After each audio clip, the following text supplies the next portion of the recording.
estudiando estas clases que espero que hayan sido útiles para todos y para todas ustedes. Si no, no tenemos ningún comentario adicional, bueno, vamos a dar inicio compartiendo la pantalla en este momento.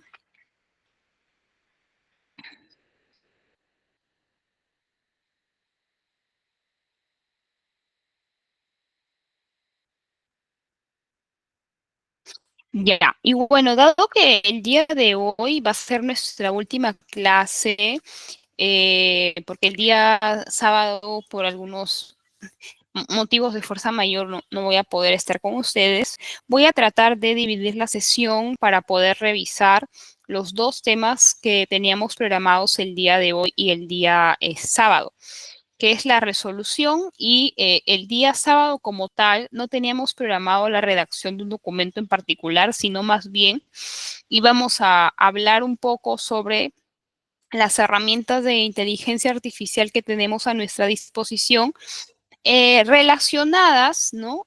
O mejor dicho, de qué manera podemos eh, tener utilidad o poder tener o aprovechar alguna utilidad para la correcta redacción, corrección de documentos administrativos. ¿Ok? ¿Están de acuerdo? Espero que sí. Entonces, si me escuchan bien, si me copian bien, que espero que sí sea, porque si no es así, les agradecería que me lo hagan saber, ¿no? Si tengo algunos problemas con la conectividad, el audio, la pantalla, cualquier problema que sea, por favor, espero sus comentarios siempre para poder estar al tanto, porque a veces me concentro mucho en la clase y de repente ustedes no me están comprendiendo bien o no se me escucha bien y es importante de que me lo hagan saber oportunamente para poder corregir. Ok, entonces, bueno, vamos yo creo a poder conversar un poquito acerca de lo que conocemos previamente como resolución. Recuerda que en la primera clase del curso, que fue la clase del día martes pasado, estuvimos hablando de la ley del procedimiento administrativo general y su reglamento. Y cuando estuvimos revisando esa norma, estuvimos estudiando, conversando e intercambiando ideas acerca de varios conceptos, ¿cierto? Y uno de esos conceptos eran acto administrativo. Entonces, ¿se acuerda alguno de ustedes qué dijimos que era un acto administrativo? Que lo pueda traer a colación en un comentario el día de hoy para partir de esa idea y hablar del tema que nos toca esta sesión.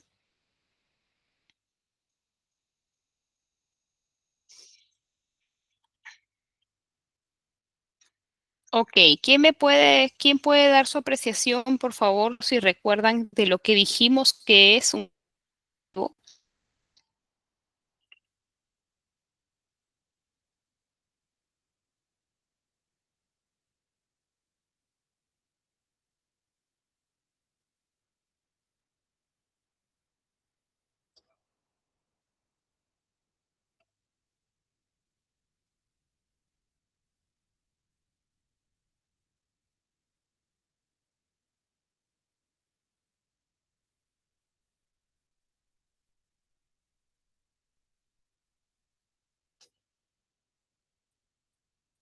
A ver, vamos a leer el comentario de algún alumno un ratito por acá.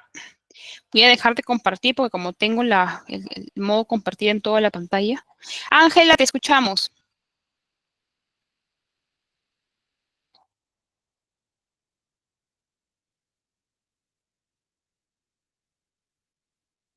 Hola, ¿escuchan a Ángela? Porque yo no puedo.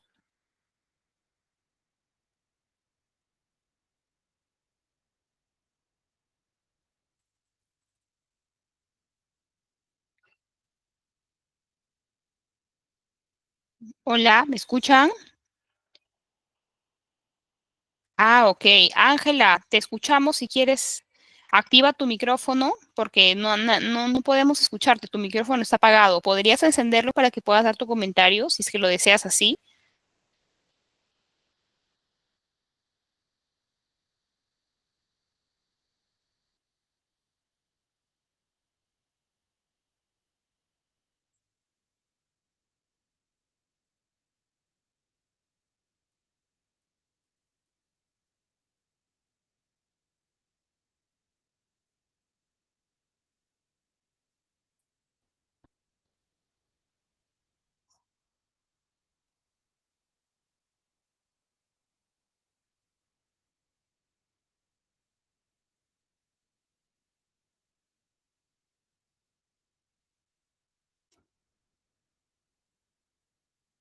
Ok, ¿algún otro alumno que quiera hacer un comentario de lo que revisamos la primera clase de acto administrativo?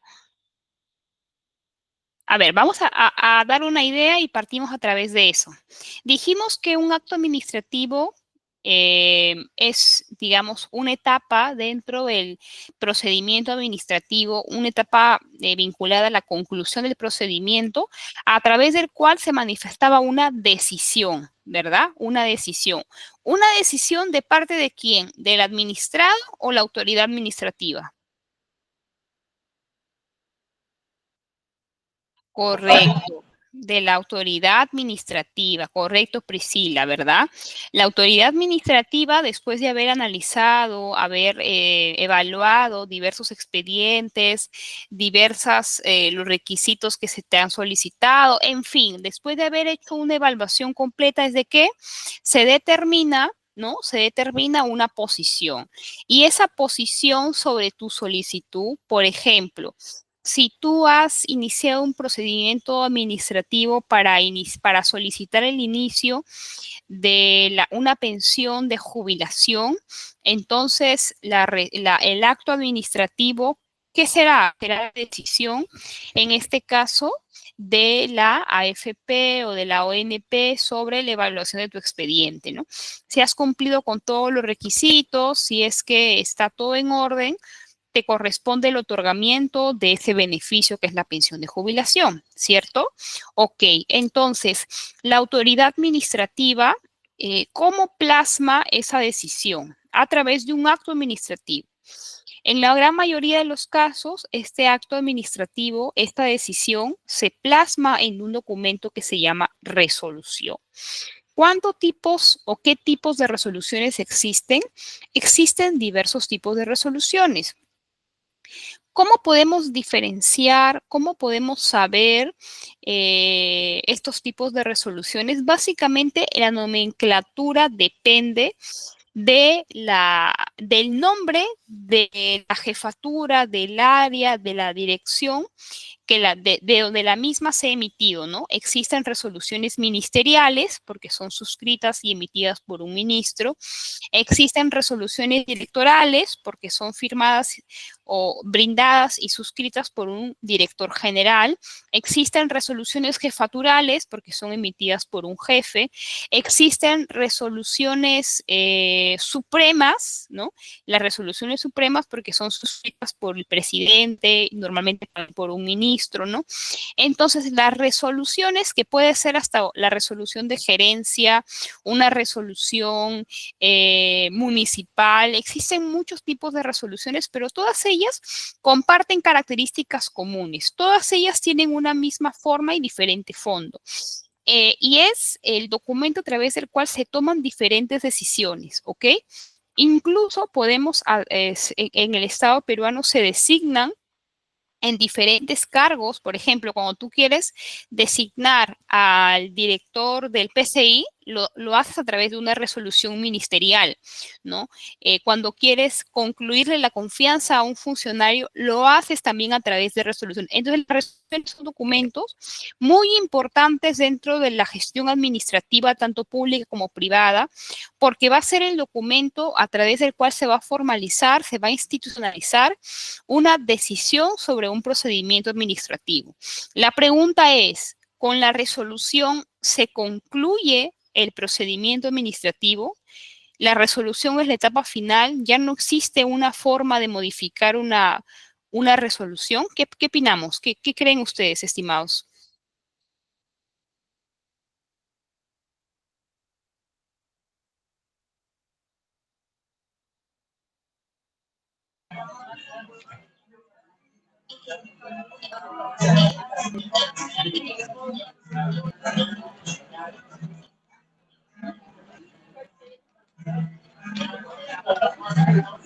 Hola, ¿se activó se activó tu audio, Priscila? ¿Deseas hablar?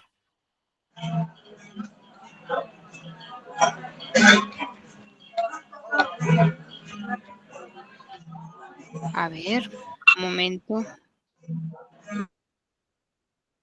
Correcto, ¿verdad, Priscila? No es la resolución la última instancia dentro de un procedimiento administrativo, porque en el fuero administrativo también existen instancias. ¿Qué quiere decir instancias?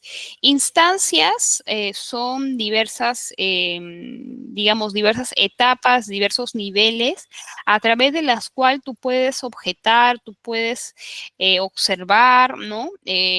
Los alcances de una resolución. ¿Correcto? Si tú no estás de acuerdo, si estás inconforme, dependiendo cuál sea la causa, existen tribunales, existen órganos, incluso cuando tú terminas de agotar la vía administrativa, o sea, cuando ya llegaste a la última etapa, al último fuero que se puede pronunciar sobre un procedimiento administrativo, puedes continuar el proceso ya en otra vía, ¿no? Agotada, perdón, la vía administrativa. Pero bueno, regresemos a lo que estábamos, ¿no? La importancia de las resoluciones. Entonces, las resoluciones como tales, y ahorita vamos a proyectar el PPT para revisar algunos alcances del mismo.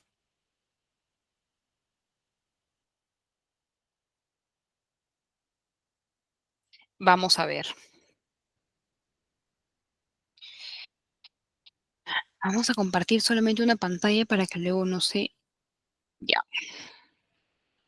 sí pueden ver la pantalla, ¿verdad? Priscila Aramburu Escudero nos dice o nos pregunta, ¿hasta cuántas veces es apelable una resolución? Bueno, para responder esa pregunta deberíamos precisar lo siguiente, ¿no? Va a depender del ítem o del asunto o de la materia, la correcta palabra, la forma correcta de decirlo sería la materia demandada, la materia solicitada, ¿no? Entonces, en el sector público, existen pues una serie de procedimientos que hay que realizar. No te sabría decir exactamente cuántas instancias son, pero lo que digamos el principio común dentro del derecho administrativo es que las resoluciones son apelables, son objeto de cuestionables hasta que son firmes, ¿no? Entonces, el ordenamiento jurídico ha establecido una estructura que permite al administrado tener varios niveles o varias opciones de decisión, ¿no? Con el fin de lo que se llama la múltiple instancia, ¿no? Tenemos el derecho, los administrados, de poder recurrir a diferentes vías.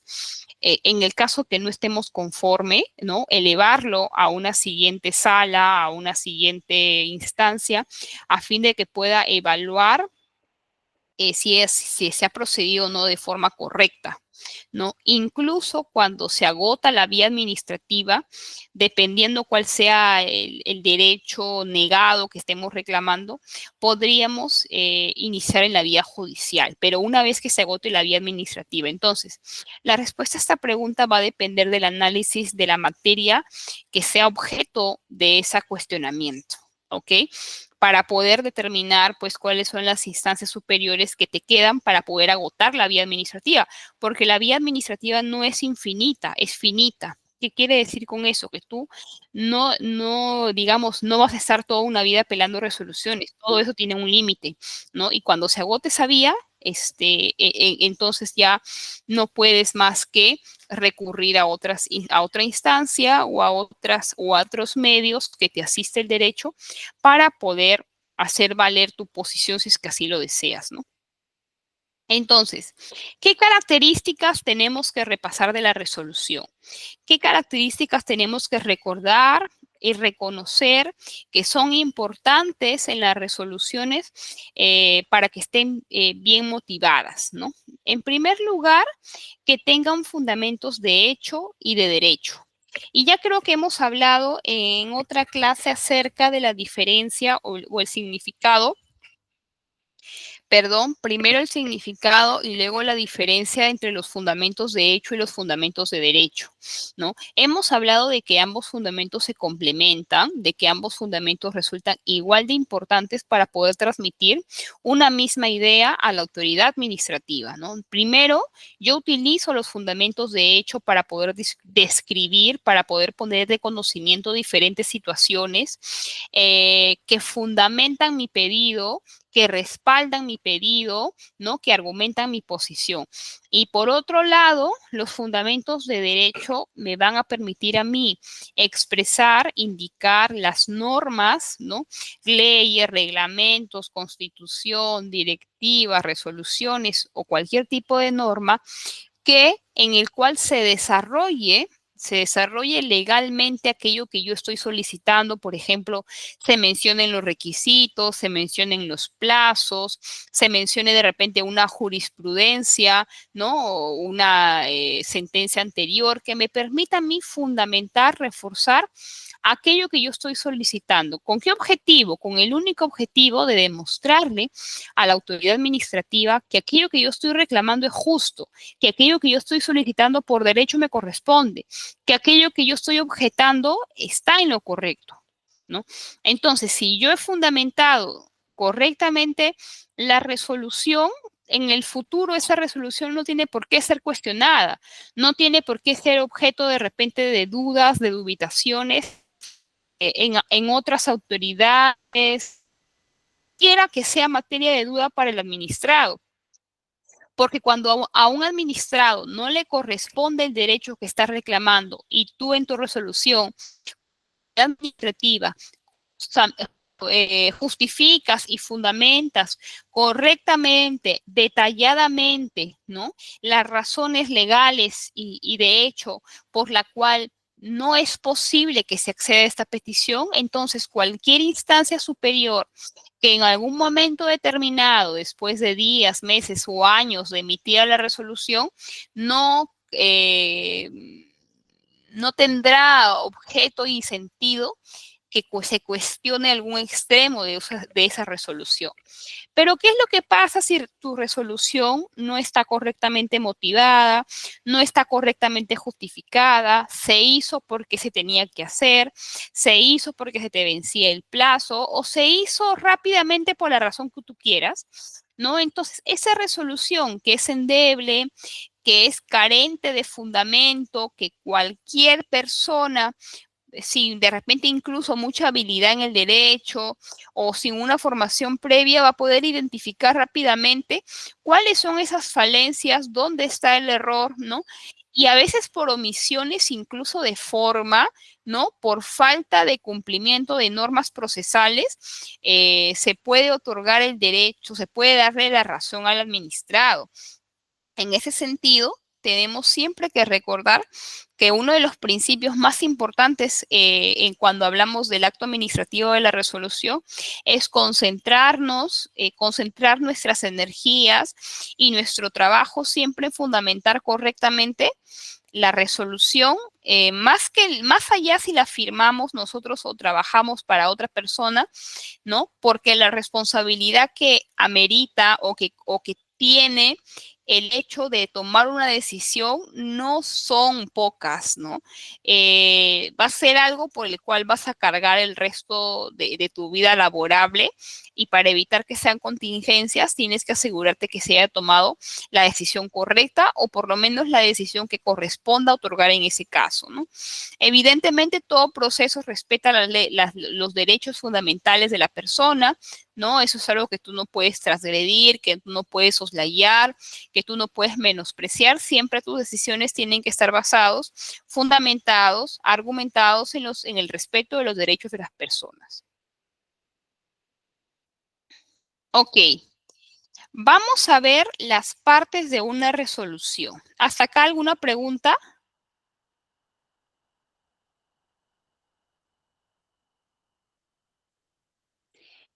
Alumnos, ¿hasta aquí alguna pregunta? Ok. Cursos.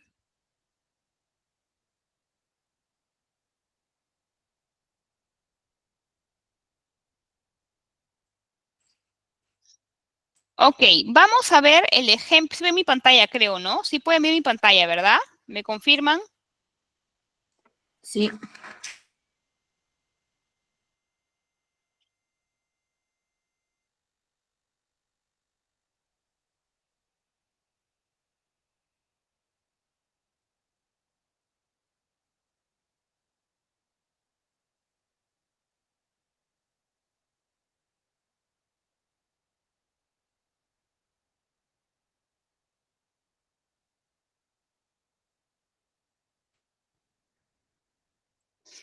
Ok, entiendo que sí se puede visualizar la pantalla. A ver, un poquito de agüita.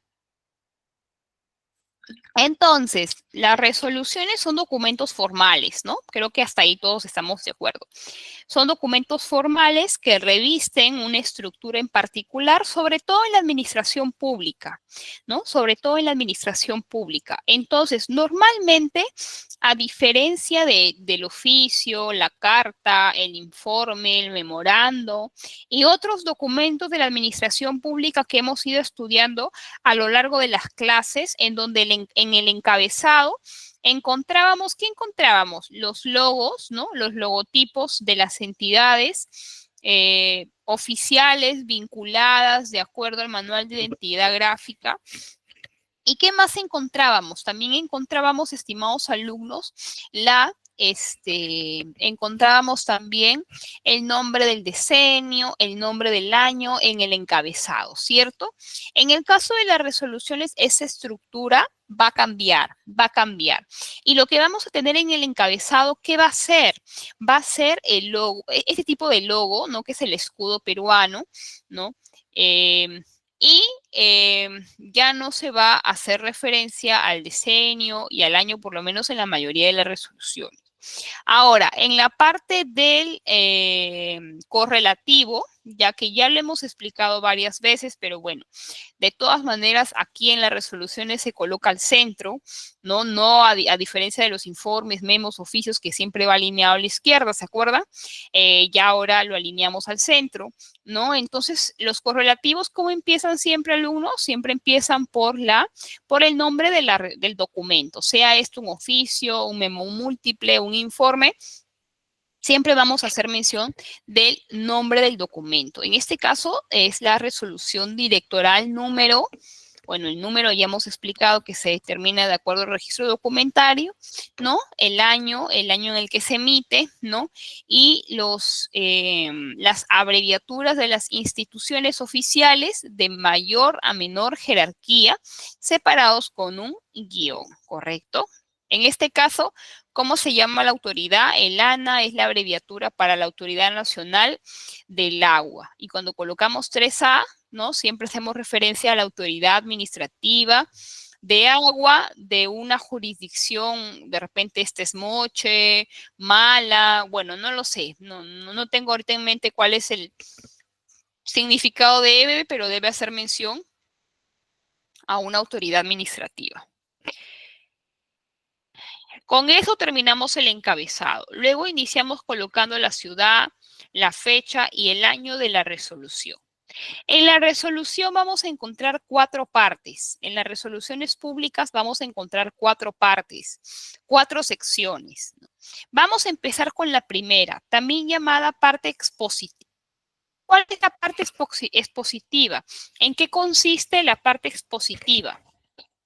Consiste, estimados, es un apartado bastante corto, probablemente el apartado más corto de toda la resolución, que siempre va a empezar por esta palabra, que se llama visto, ¿no? ¿Qué quiere decir? ¿A qué nos referimos cuando hablamos de una sección expositiva? A que tú vas a introducirte, digamos, en el desarrollo de la resolución, haciendo mención a datos informativos. Normalmente los datos informativos están referidos, por ejemplo, al número de expediente, ¿no? Porque ustedes saben que todo procedimiento administrativo genera un expediente, genera un código único de trámite Y en todo expediente siempre hay dos partes. ¿Cuáles son las dos partes? El administrado y la autoridad administrativa. El administrado tiene un nombre, ¿verdad? Puede ser una persona natural, puede ser una persona jurídica, ¿no? Y la autoridad administrativa siempre va a ser aquella que está publicando la resolución, ¿correcto? Entonces, ¿qué elementos se colocan en la parte expositiva? Se coloca número de expediente, nombre del administrado y cuál es el motivo o cuál es el- la motivación o el asunto del procedimiento administrativo. En este caso, ¿cuál es el número de expediente? Número tal. ¿Cuál es el administrado? Lumina Cooper Sack, que es una empresa. ¿Y qué está pidiendo? ¿Sobre qué tema versa su expediente? Está pidiendo la nulidad de una resolución de fecha anterior, ¿no? De fecha 14 del 2014, perdón. Entonces, en la primera parte expositiva, tú tienes que brindar la información necesaria para poder dar a conocer acerca de qué caso te estás pronunciando, ¿no? De qué caso estás tomando una decisión. Y para poder hacer eso, obligatoriamente tienes que hacer mención al número de expediente, al nombre del administrado y al asunto o materia que ha iniciado este procedimiento administrativo. ¿Cuántas líneas tiene esta parte expositiva? No más de 4, ¿no? Normalmente es la parte más clara, más corta de una resolución, la parte expositiva. ¿Hasta aquí? ¿Claro?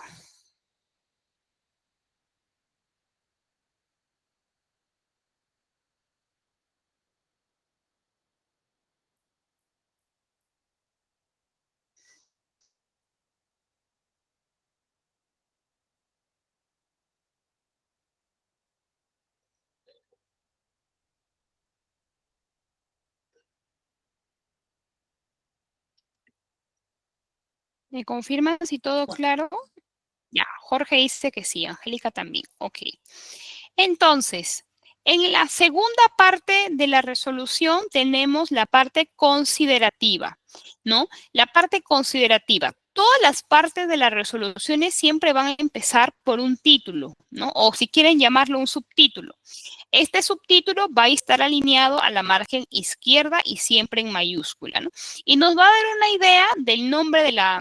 Ahora, estas partes siempre van en este orden, ¿no? No es que yo puedo primero poner la parte considerativa y luego la expositiva, no. Todo tiene un orden y se tiene que seguir porque en verdad tiene un sentido, ¿no? Tú partes de la información más general para ir yendo a lo más particular a fin de explicar detalles del caso. Entonces, en la parte considerativa, básicamente lo que necesitas hacer es ordenar en párrafos, ¿no? ¿Cuáles han sido los antecedentes, ¿no? La base legal que fundamenta el desarrollo del procedimiento, ¿no? Normalmente los párrafos se organizan o mejor dicho, empiezan con, ¿no? Que de conformidad con tal documento, que visto la resolución tal, que mediante resolución tal. Entonces, básicamente en la parte considerativa, lo que tú necesitas va a ser contar, explicar detalladamente cómo se inició, cómo se desarrolló, qué medio se presentó, qué informes se emitieron, ¿no? Qué procesos se iniciaron, ¿no? Que básicamente han llevado a la presentación o al desarrollo de este procedimiento administrativo.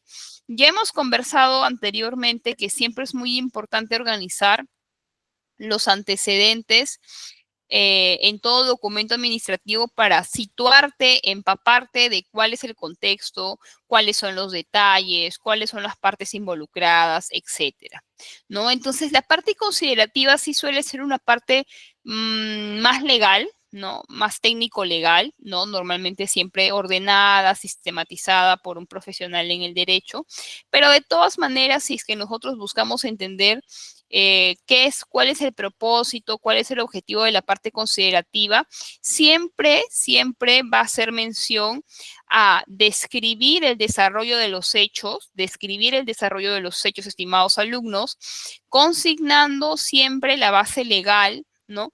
La base documentaria que se dio lugar de una forma ordenada, de una forma sistematizada, con el fin de describir qué situaciones han ido aconteciendo en relación siempre de la materia de solicitud, de disputa, de reclamación o cualquiera que fuese, ¿ok?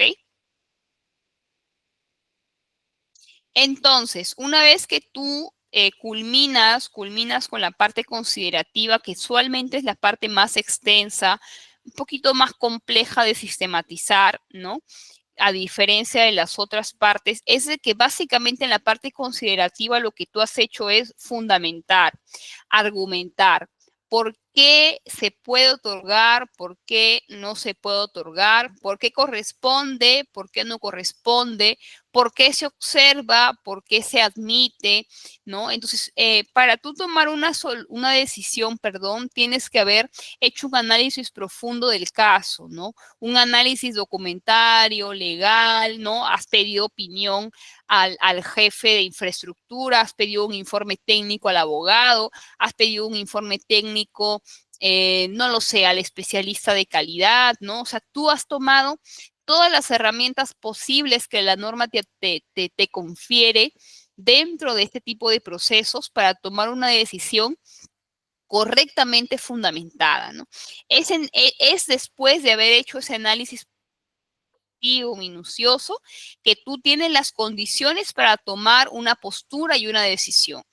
Entonces, después de la parte considerativa, ¿no? Ya tenemos la parte, yo diría, más importante y la más leída, porque normalmente cuando uno revisan una resolución en su día a día, siempre se van a la parte resolutiva para leer eso, porque es la parte que más les interesa, ¿no? Es como que no quieren conocer toda la historia, quieren conocer cuál fue la decisión, ¿no? Pero pues toda decisión tiene un trasfondo, ¿no? Toda decisión tiene una justificación, tiene un procedimiento preliminar, etcétera.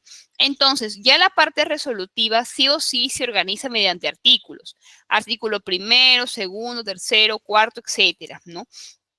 La parte resolutiva también es un apartado bastante puntual, bastante claro, bastante detallado, en el sentido de que tienes que iniciar en el artículo 1 manifestando la posición, declarar, observar, siempre con un verbo, ¿no? Declarar, observar, anular, trasladar, ¿no? Tienes que manifestar la posición, la postura que tomes respecto del procedimiento administrativo, y ese verbo siempre se coloca en mayúsculas. Se coloca no un sustantivo, no un adjetivo, sino un verbo en mayúsculas, ¿correcto? Entonces, tú eres... No le das muchas vueltas, acá no analizas, no fundamentas, porque eso ya lo hiciste en la parte considerativa. Tienes que acá hacer simplemente es declarar o manifestar tu decisión, ¿no? Concreta y puntualmente, ¿no? El segundo artículo de la parte resolutiva suele ir a las disposiciones o a las consecuencias que genera tu decisión. Por ejemplo, si la decisión no hubiera sido declarar, sino archivar, ¿no? Archivar el expediente tal, visto que no existen fundamentos de hecho y de derecho válidos que permitan argumentar, ¿no? O que permitan darle validez a la posición.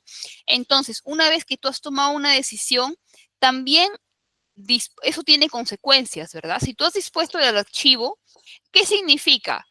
Que ese proceso se va a ir al archivo, y para eso tienes que disponer que tal profesional, en uso de sus funciones, ¿no? Proceda con el registro y el archivo del expediente tal, ¿no? En este caso, si tú has anulado o le has dado la razón al administrado porque el administrado solicitaba que se declare nulo o en un oficio tal y tú le das la razón.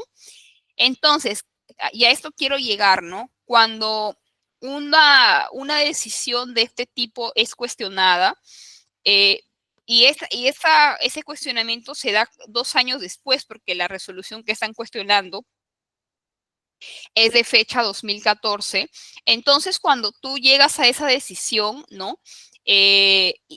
O cuando otra autoridad llega a esa decisión de declarar la nulidad de un documento, ¿no? No es simplemente que se declare la nulidad y bueno, se equivocó el especialista, el que firmó no lo leyó bien, se olvidó. Bueno, las razones que sean no son válidas porque tú cuando firmas una resolución asumes una responsabilidad, ¿no? Evidentemente tú lo haces de buena fe o actúas de buena fe, pero es tu obligación como funcionario en cierto momento tomar todas las previsiones para asegurarte que tu decisión sea la correcta.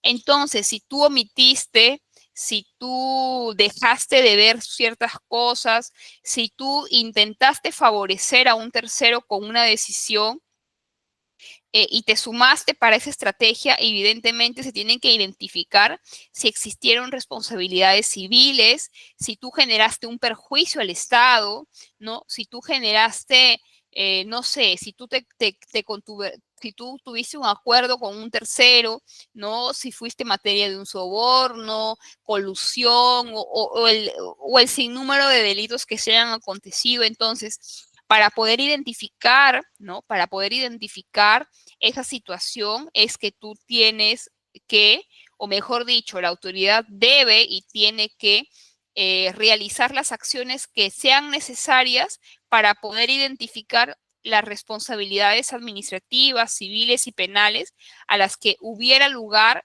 cuando se anule una resolución, ¿no? Para demostrar si hubo alguna mala acción, alguna acción ilegal que estuvo detrás de esa resolución mal fundamentada, de esa resolución mal publicada, etcétera, ¿no? Entonces, como tercer artículo está encargar, ¿no? Bueno, ya el tercer artículo se va más a la parte comunicacional. ¿Por qué? Porque las resoluciones, así como, bueno, específicamente las resoluciones, son obligatoriamente o tienen que obligatoriamente publicarse, ¿no? ¿Por qué? Porque al tomar decisiones dentro del Estado por un principio de transparencia, de acceso a la información, los servidores están en la obligación de publicar, ¿no? Las resoluciones, mejor dicho, las decisiones tomadas por la autoridad administrativa en su portal institucional. Si el gobernador publicó una resolución, se publica inmediatamente en el portal.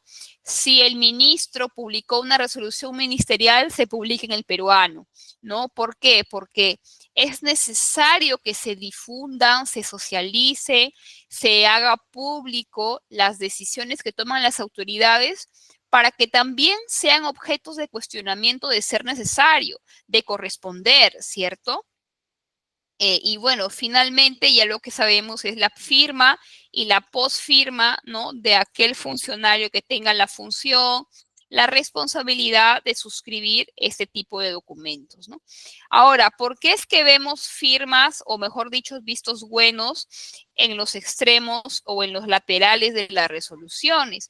Porque como lo manifesté en un principio, cuando un jefe, ¿no? O un director de este rango va a tomar una decisión de tamaña envergadura, tiene un equipo de asesores, ¿no? Un equipo de especialistas, ¿no? Porque evidentemente el director, pues, no es que va a llevar él mismo todo el procedimiento él solo, ¿no? Sino que tiene un pool de profesionales, abogados, ingenieros, especialistas, etcétera, que van a hacer su soporte para determinar o para ayudar en la toma de decisiones. Entonces, si un abogado dice que no hay vicios de legalidad del procedimiento y años después se demuestra que sí hubo vicios, ¿de quién fue la responsabilidad de no haberlo detectado oportunamente?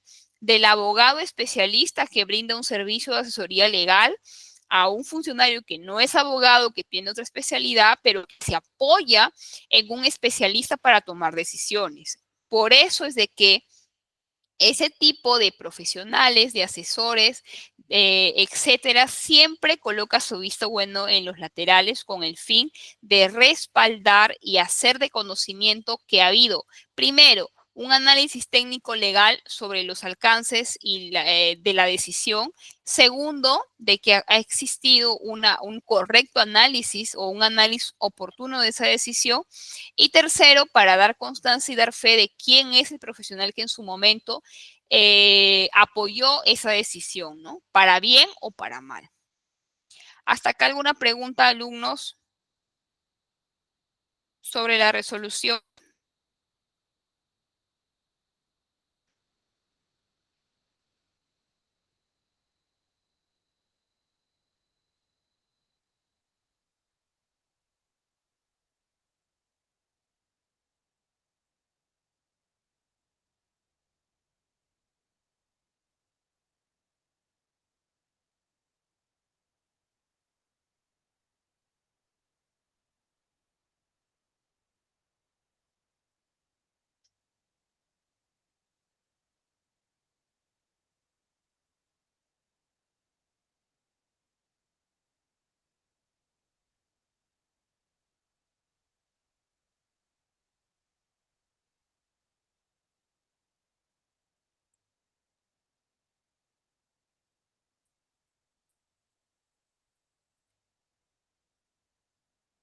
Sí, todo claro. Ok, correcto. Entonces, con esta parte, estimados alumnos, estaríamos culminando la sección o la organización del curso que está dirigido al fortalecimiento de habilidades en la redacción de documentos administrativos generales, ¿correcto?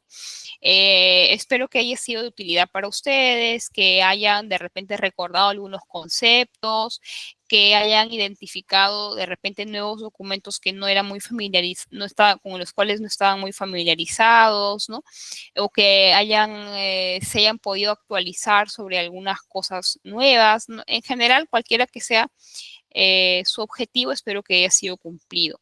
Vamos a entrar a la segunda parte de la clase a fin de poder revisar un tema que suele ser interesante y últimamente, dependiendo de la generación, poco o más estudiado en este contexto, ¿no? Vamos a compartir la pantalla, a ver. Entonces, quisiera conocer quiénes de ustedes están familiarizados parcial o totalmente, no lo sé, con herramientas de inteligencia artificial, qué nociones tiene, si es un concepto nuevo. Me gustaría leer sus comentarios para a partir de ahí también darles un poco mi opinión y mi visión del tema, ¿no? E ir conversando de cómo podemos utilizar esas herramientas para poder reforzar en general nuestros conocimientos sobre la redacción de documentos administrativos. A ver, demos 2 minutos, por favor, para intercambiar ideas y ahora regreso. Pueden dejar sus comentarios en la cajita de mensajes.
Ay, disculpen, no apagué mi audio. Ok, sí, es correcto, ¿no? Tenemos diferentes herramientas actualmente que nos brindan una forma particular de poder reforzar ciertas habilidades, ciertos conocimientos, ¿no? Acá sus compañeros han estado mencionando algunas, ChatGPT, Gemini, Perplexity, Copilot, entre otras, ¿no? Que son algunas de las muchas herramientas que actualmente tenemos o disponemos para poder digamos, fortalecer un poco nuestros conocimientos en general en diversas materias, pero particularmente hablando referidos a la gestión de los documentos administrativos, ¿no? Pero tenemos que decir, me gusta siempre mencionar esto en los diferentes espacios que tengo, ¿no? Tenemos que hacer uso de las herramientas digitales siempre de una manera muy responsable, siempre de una manera muy cuidadosa, ¿no? ¿Por qué? Porque así como tenemos herramientas para poder ayudarnos en la corrección o en el recordatorio de estructuras, entre otras muchas habilidades, también se han ido creando a la par herramientas para poder identificar cuándo estamos haciendo uso y abuso de estas herramientas que no deben ni ahora ni nunca reemplazar la capacidad humana de crear, redactar, corregir, implementar, etcétera. ¿No? Yo les cuento una experiencia, por ejemplo, ahora, para aquellos que están realizando en determinadas universidades, cuando uno se va a licenciar o va a obtener un grado de posgrado, ¿no? Necesita realizar un trabajo de investigación, ¿verdad? ¿Cómo se llama ese trabajo? Se llama la tesis. Entonces, ya desde hace algunos años atrás venimos hablando de un delito que está tipificado en el Código Penal que se llama plagio, ¿no? En el cual tú no puedes apoderarte de las ideas de otra persona. ¿Por qué? Porque eso constituye un delito contra la propiedad intelectual y tiene una sanción, ¿no? Penal y también económica. Bueno, entonces existen softwares que las universidades y en general los institutos de educación superior implementan para poder detectar cuando un alumno está abusando o está fuera del límite permisible para, digamos, de detección de similitudes en tu trabajo de investigación. Porque si bien es cierto, tú utilizas fuentes de información, y existen metodologías para poder hacer referencias, ¿no? O citar correctamente a aquel autor del cual tú estás interpretando una idea o estás haciendo referencia a una idea. Sin embargo, existen software como el muy famoso y ya denominado, creo conocido por todos, Turnitin, a través de la cual se detecta cuando tú estás superando ese permisible, ¿no? Por ejemplo, cuando yo estudié mi posgrado, en la Universidad San Martín. Bueno, cada universidad tiene sus rangos. En mi caso era más de 20%, ya no podías, no te podían validar la tesis. Entonces, tenías que trabajar siempre para estar ahí o debajo.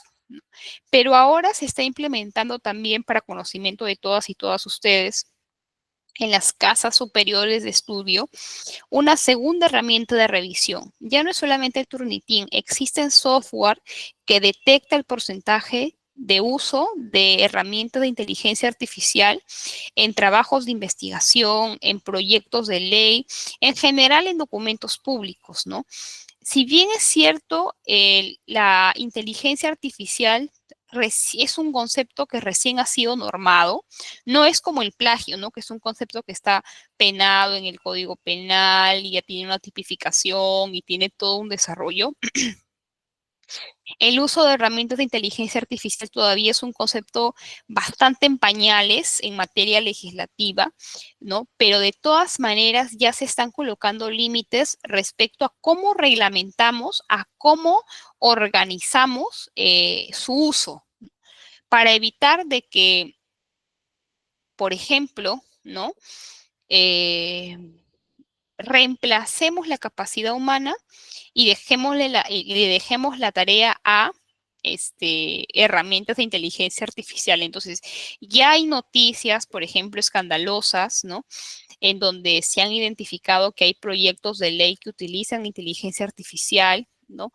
Lo cual no es que está mal. El problema es cuando tú quieres hacer pasar tu idea como propia cuando ha sido o proviene de una herramienta digital. Ese es el problema. El problema no es citarla, el problema no es interpretarla, el problema es de que tú te apropies de una idea que no es tuya y fundamentes con eso un documento, lo que sería más grave, ¿no? Una futura ley o un proyecto de ley, ¿no? O lo que también es grave, una tesis. Una tesis es un documento público. Entonces, tenemos que tener en consideración todas esas, digamos, advertencias, si les quiero dar, o mejor dicho, recomendaciones, ¿no? Para que vayan ustedes estableciendo sus propios límites, ¿no? Hasta dónde debo yo tener en consideración o conocer, ¿no? ¿Cuál es el uso apropiado que tengo que hacer de esas herramientas digitales? ¿Tienes algún comentario, Ángela?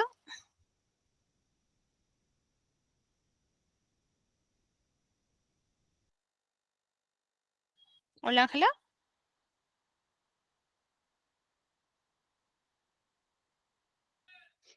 Ok, entonces les quiero mostrar un poquito las partes más interesantes del PPT, en donde vamos a hablar de la normativa legal. ¿Qué normas, no? ¿Qué normas se han ido implementando en nuestro país para poder regular el uso de la inteligencia artificial? Como les vuelvo a repetir, el concepto todavía es bastante nuevo en nuestro país. Entonces, por lo tanto, si ya el concepto es nuevo, imagínense su regulación, ¿no? Pero hace 2 años se promulgó esta ley que se llama Ley que promueve el uso de la inteligencia artificial en favor del desarrollo económico y social del país, en donde se establecen diversos principios, estimados alumnos, que van a guiar o que están guiando, porque es una ley que evidentemente desde que es ley ya tiene vigencia, ¿no? A través de la cual se establece cuáles van a ser aquellos principios que van a guiar la implementación de la inteligencia artificial en nuestro país, porque normalmente, estimados alumnos, las herramientas las utilizamos en el ámbito privado, ¿no? No lo sé, los estudiantes de colegio, de universidad, no sé, los profesores, ¿no? Pero implementado oficialmente en el Estado, todavía no lo vemos mucho, ¿verdad? Entonces, a raíz de esa situación es que se han ido estableciendo parámetros, por lo menos para regular la implementación inicial del concepto de inteligencia artificial en el Estado, ¿correcto? ¿Cuáles son esos 4 principios? Estándares, perdón, de seguridad basado en riesgos, enfoque de pluralidad de participantes, gobernanza de Internet, sociedad digital, ¿no? Sobre todo tengamos en consideración los riesgos, ¿no? Los riesgos que implica utilizar el concepto de inteligencia artificial o la herramienta de inteligencia artificial, no solamente la primera recomendación que les di, que no podemos apropiarnos nunca de una idea que no sea nuestra. Lo que está permitido, lo que es una práctica común, es hacer un parafraseo, una interpretación de esa idea, pero no diciendo que esa idea es mía, sino que a partir de la idea de tal persona, cuya publicación se dio en tal año y bajo tal nombre, ¿no? Es que yo considero de acuerdo, considero que su postura es correcta, considero que, no sé, el punto de vista era desfasado, cualquiera que sea la opinión, pero yo no digo que esa opinión es mía, ¿no? Que ese postulado es mío, ¿no? ¿Por qué? Porque eso es un delito contra la propiedad intelectual. Ahora van a decir, sí, profesora, pero cuando yo digo o yo me apoyo, entre comillas, de una idea expresada por alguien que no es una persona, ¿no? La inteligencia artificial es un software, la inteligencia artificial es una herramienta digital, no es como tal una persona humana. Entonces, ¿qué qué mal estoy haciendo, qué delito estoy haciendo yo, si simplemente me estoy apoyando de una herramienta tecnológica para poder fundamentar mejor aquello que yo estoy oralizando, ¿no? Y tenemos que sí ser siempre claros en esta distinción, ¿no? No objetamos, digamos que el delito no objeta simplemente que estás atentando contra la propiedad intelectual de una persona, es que estás mintiendo al decir que tú eres el dueño, el autor de una idea que no te pertenece. O sea, no solamente el daño que tú le ocasionas a un tercero. En el caso del plagio, el daño que tú le ocasionas a la otra persona, sino también la propia acción que estás realizando tú en primera persona al omitir, ocultar información o veracidad respecto a tus ideas, ¿no? Las ideas como tal tienen un valor no solamente económico, sino un valor de otra índole, ¿no? Entonces siempre tiene que mostrarse integridad y ser honesto. Si tú utilizaste en tu trabajo de investigación herramientas de inteligencia artificial para compilar información, para sistematizar información, no es algo que esté mal, ¿no? Porque es una herramienta de apoyo, ¿no? El problema es cuando tú te apropias ya de ideas o lo que es peor, ¿no? Y terrible, es de que tú pues digas que esa idea, ¿no? Que esa idea de esa persona o mejor dicho, esta idea que tú estás expresando es tuya, no te tomaste pues el trabajo de crearla, pensarla, trabajarla, ¿no? Porque pues los autores no publican un libro de la noche a la mañana, hay un trabajo, hay una formación, hay una inversión anterior, ¿no? Y eso siempre hay que respetarlo. Tenemos siempre que trabajar la inteligencia artificial de una forma ética, ¿no? De una forma ética, definitivamente, ¿no?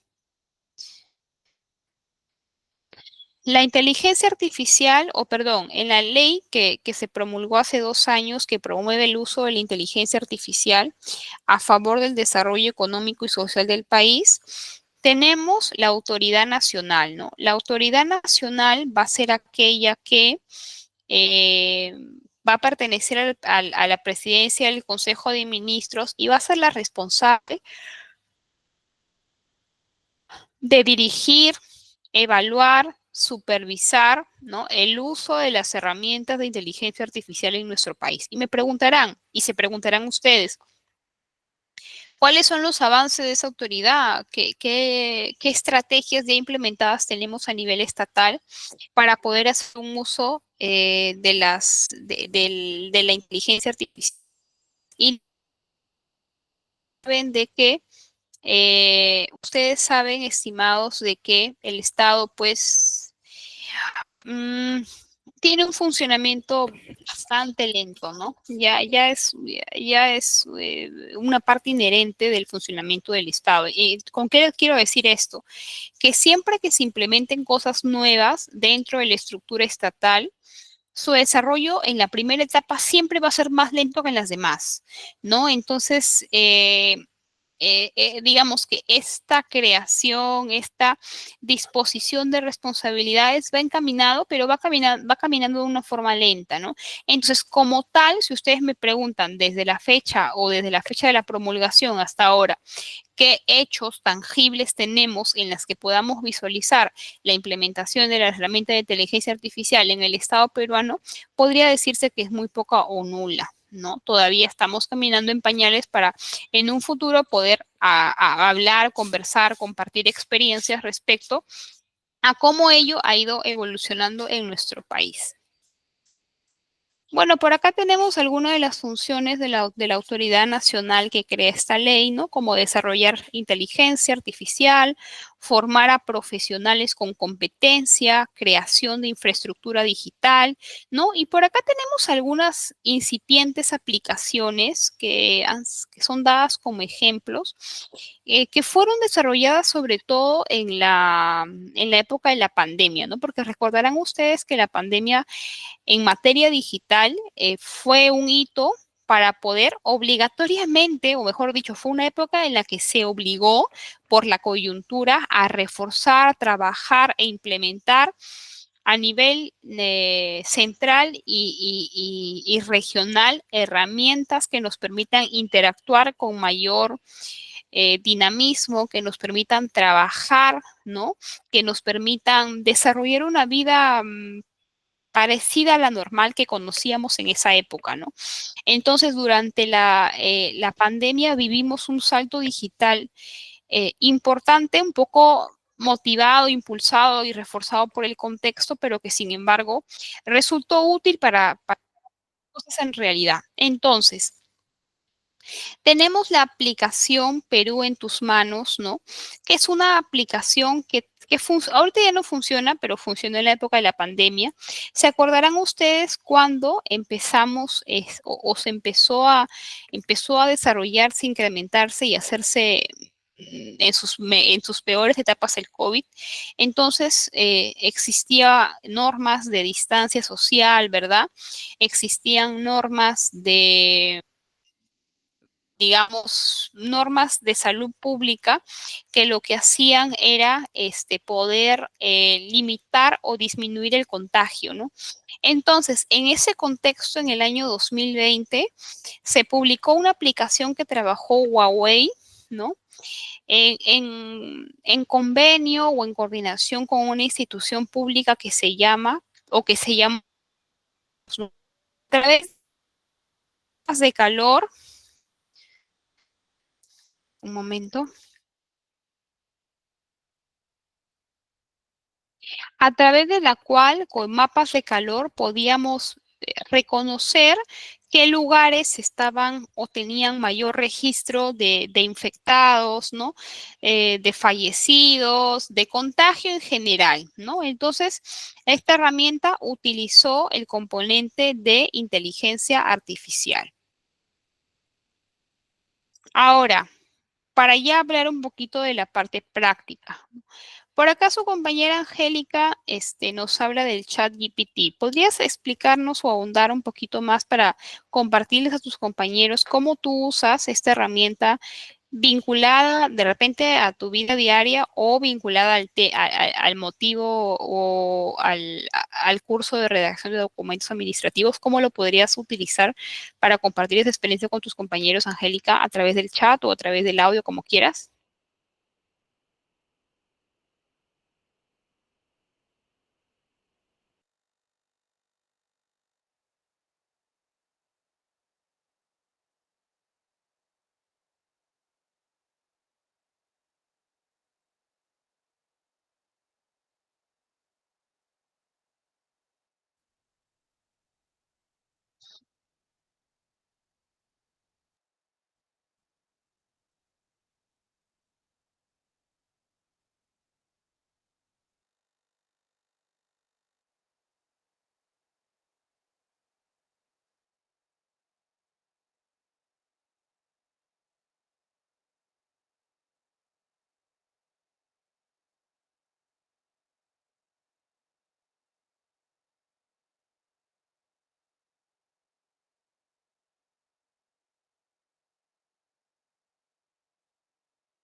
Ok, ¿qué nos dice su compañera Angélica? Nos dice, creo que podría ayudar los prompts, las indicaciones que se le da a la inteligencia artificial.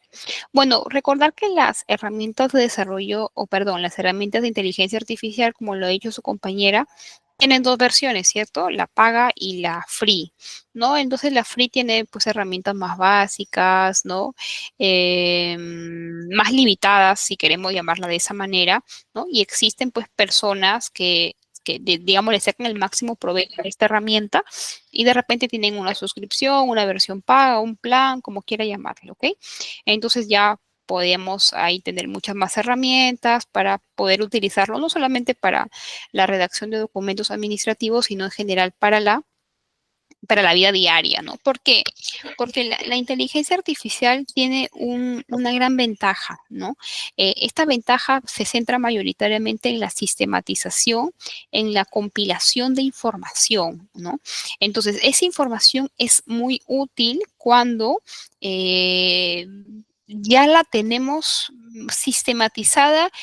¿Por qué? Porque en realidad lo que se crean o lo que tuvieron como objetivo los creadores de la inteligencia artificial es crear una herramienta que permita obtener información o que permita encontrarle solución a los problemas de una forma similar a como lo haría la persona humana. ¿Qué características tenemos nosotros como seres humanos que no tienen otros seres? Nosotros somos seres pensantes, inteligentes, creadores, ¿no? Entonces nosotros somos seres capaces de crear una idea, de crear algo nuevo, somos capaces de decidir bajo un análisis o bajo un análisis tomar una decisión. Y es algo que no tienen los medios digitales, ¿no? Los medios digitales convencionales simplemente tienen un compendio de información, pero no analizan, no crean, no proponen, simplemente te dan lo que hay, ¿no? Y eso es algo que ha buscado modificar la inteligencia artificial. Busca que exista un software que vaya pensando o que piense como lo haría un ser humano, ¿no? Entonces, en ese sentido, las herramientas de inteligencia artificial nos ayudan siempre porque ellos tienen algo que nosotros no tenemos. ¿Qué tienen qué tienen ellos que nosotros no tenemos, los seres humanos? Tienen una memoria prácticamente infinita, ¿no? ¿Y eso qué les permite? De poder sistematizar la información, digamos, de diversas fuentes, ¿no? Revisar y hacerlo todo rápido, no se cansan, no se fatigan, no necesitan vacaciones, no necesitan break, no necesitan descanso, ¿no? Entonces, ellos tienen algo y nosotros tenemos otra cosa. Ellos tienen una habilidad para poder trabajar de una forma muchísimo más amplificada, ininterrumpida, muchísimo menos cara, ¿no?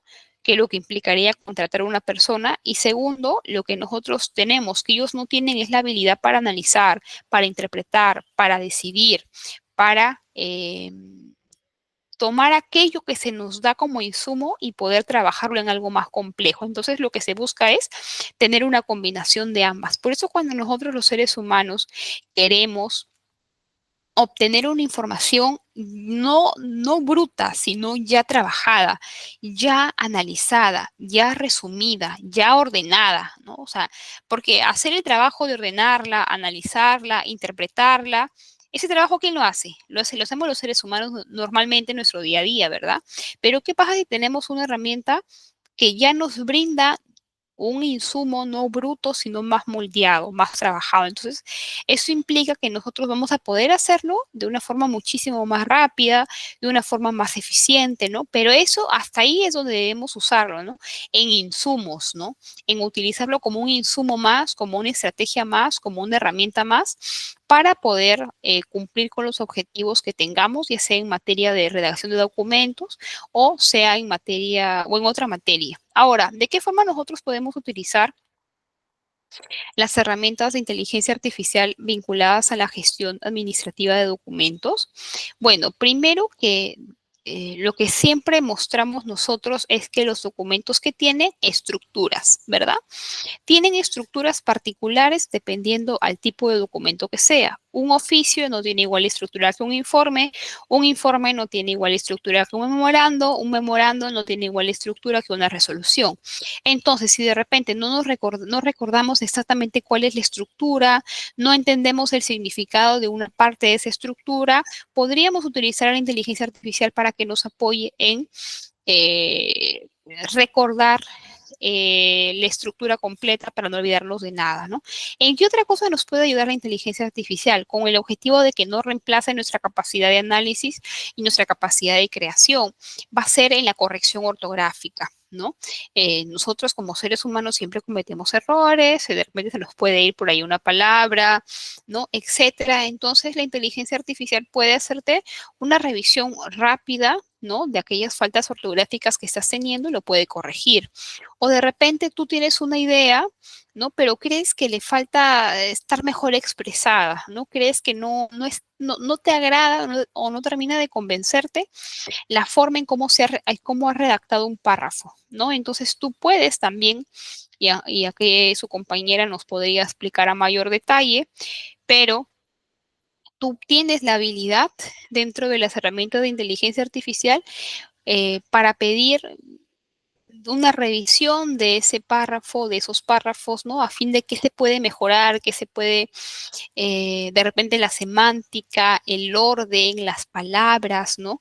Que pueda ser detectado, se pueda reemplazar, pero ya si tú le pides a la inteligencia artificial que te redacte todo el documento, ya es una cosa completamente diferente y que en mi opinión personal no es algo correcto.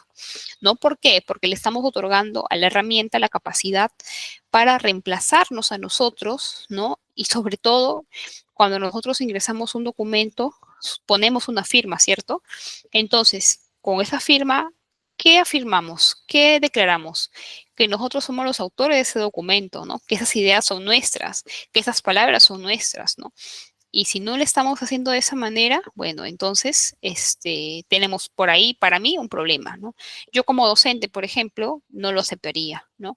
No aceptaría porque pues, para eso no tendría sentido que ustedes escriban un curso ni que yo esté dictando esta clase, ¿no? Porque entonces nos ahorramos todo el trabajo, lo hace la inteligencia artificial y bueno, ahí se acabó el problema. Y no es así, ¿cierto? Yo creo que de alguna u otra manera ustedes pueden entender mi posición y también entender que como alumnos siempre tenemos que aprovechar las herramientas, pero no reemplazarlas en ninguna de sus formas. ¿No? ¿Qué otra cosa, qué otro ítem dentro de los documentos administrativos podemos utilizar? Por ejemplo, lo que suele ser materia de confusión para muchos de ustedes, ¿no? Que es los datos del destinatario, ¿no? A veces hasta buscar, hasta googlear, hasta descargar la resolución, ¿no?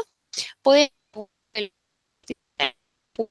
tal y la propia inteligencia artificial va a hacer la búsqueda en Internet y te va a dar los nombres exactos, ¿no? Entonces, ojo que no significa que la IA no sea una herramienta que nunca se equivoca, porque sí se puede equivocar en el sentido de que ellos trabajan con algoritmos, ellos trabajan con fórmulas, ¿no?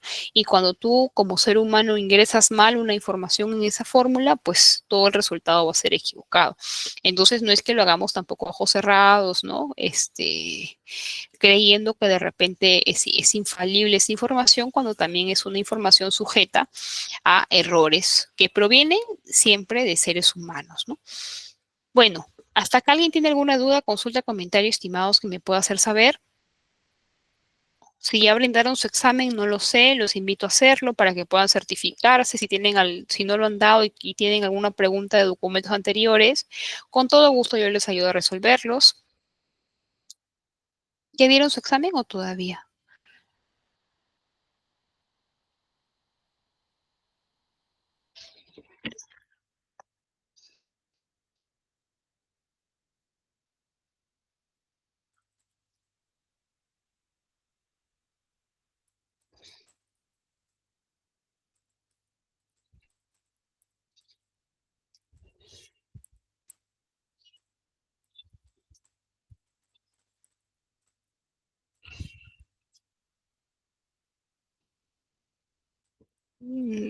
Cristian dice que aún no, Isabel dice que sí. Pues, o algunos lo han dado y otros no. ¿Y cómo les fue? ¿Les fue bien? Ok, me alegro que les haya ido bien. Es importante, estimados, y con esto me voy despidiendo, que podamos certificarnos, ¿no? Porque al final eso es lo que va a demostrar, ¿no? fehacientemente que se ha llevado un curso, que se ha concluido exitosamente un curso. Qué bueno, Isabel, Priscila, Jorge, me alegro mucho que les haya ido súper bien. Para mí es una motivación muy grande saber que tengo a un grupo de alumnos que han podido concluir con esta fase, con este objetivo, ¿no? Que siempre va a ser aprender nuevas habilidades y también certificarnos, porque la certificación va más allá de este espacio temporal de aprendizaje, ¿no? Y que siempre busquemos reforzar conocimientos. Así que en ese caso me alegro y los que no, bueno, seguramente pueden coordinar con el coordinador acá del grupo del curso, si es que no lo han hecho